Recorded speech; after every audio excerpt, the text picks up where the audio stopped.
स्वागत है आपका एपिसोड 17 में। और आज हम जानेंगे कि ऑटोमेशन क्या है, N10 Zapier और मॉडर्न बिजनेस सिस्टम के सीक्रेट।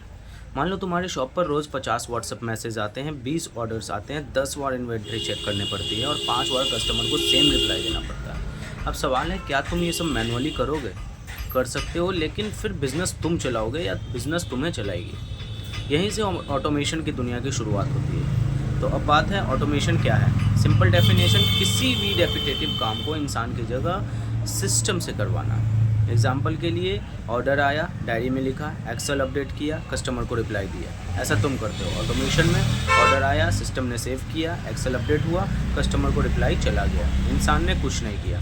वर्कफ्लो और ऑटोमेशन का रिलेशन अब समझते हैं। पिछला एपिसोड याद करो, यहाँ पे हमने बताया था कि स्टेप 1, स्टेप 2, स्टेप 3 ये क्या है, उन स्टेप्स को ऑटोमेटिकली एग्जीक्यूट करना है, ऑटोमेशन है। और स्टेप्स की लिस्ट जो है वो वर्कफ्लो है।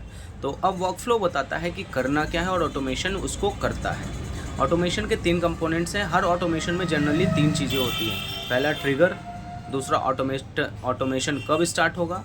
एग्जाम्पल, न्यू व्हाट्सएप मैसेज आया, न्यू ऑर्डर आया, न्यू ईमेल आया, न्यू लॉजिक। अब सेकंड है लॉजिक, क्या डिसीजन लेना है। एग्जाम्पल, अगर स्टॉक है, ऑर्डर कंफर्म करना है। थर्ड है एक्शन, फाइनल काम। एग्जाम्पल, मैसेज भेज देना, एक्सेल अपडेट कर देना, ईमेल भेज देना कि हाँ भाई आपका ऑर्डर कंफर्म हो गया है, हम आपको इतने दिनों में भेज देंगे। ये है एक्शन लेना। चौथा है रियल एग्जाम्पल समझते हैं। तुम्हारी मिट्टी की शॉप है, कस्टमर व्हाट्सएप पर लिखता है 2 मटके चाहिए। अब ऑटोमेशन प्रोसेस में क्या होगा, मैसेज आया, प्रोडक्ट खोजा गया, ऑटोमेट जो प्रोडक्ट की लिस्ट तुमने डाली है उसमें प्रोडक्ट देखा कि हाँ प्रोडक्ट है। अब इन्वेंट्री चेक हुआ कि प्रोडक्ट है, तो इन्वेंट्री में है कि नहीं, हमारे स्टॉक में है कि नहीं। इन्वेंट्री में भी निकला प्रोडक्ट अवेलेबल है, तो उसने कह दिया यस, रिप्लाई चला गया ऑटोमेटिक। ये ऑटोमेशन है, अदरवाइज इसको तुम ही करते हैं। N10 और Zapier क्या है। अब सवाल, ये सब बताएगा कौन? कोडिंग आती नहीं, यहीं आते हैं, कोडिंग आती नहीं। तो N10 Zapier में की ऑटोमेशन बिल्डर है। जैसे कैनवा डिज़ाइन बनाने को ईजी बनाता है, वैसे ही ऑटोमेशन बनाना ईजी बनाते हैं। N10 Zapier और मेक जैसे ऐप्स। तो AI प्लस ऑटोमेशन अब मज़ा आता। पुराना ऑटोमेशन क्या था कि फॉर्म आया, ईमेल भेज दो बस।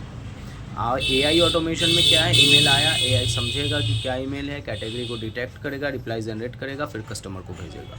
अब सिस्टम स्मार्टर हो गया है। बिजनेस में सबसे बड़ा यूज़, मोस्ट बिजनेसेस में लोग AI को गलत जगह यूज़ करते हैं, वो AI से आंसर मांगते हैं। लेकिन असली वैल्यू यहाँ है कि जो भी आपका काम दोहरा वाला काम है, बार बार करना पड़ता है, रेपिटेटिव वर्क है, उसको ऑटोमेशन पे डालो, टाइम सेव करो और स्केल करो।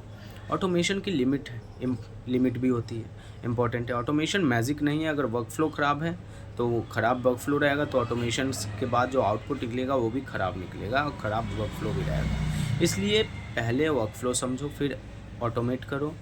तो आज हमने सीखा कि ऑटोमेशन क्या होती है, वर्कफ्लो और ऑटोमेशन का relation, trigger, logic, action, N10 Zapier में क्यों है, AI ऑटोमेशन को कैसे पावरफुल बनाता है। तब तक के लिए थैंक यू।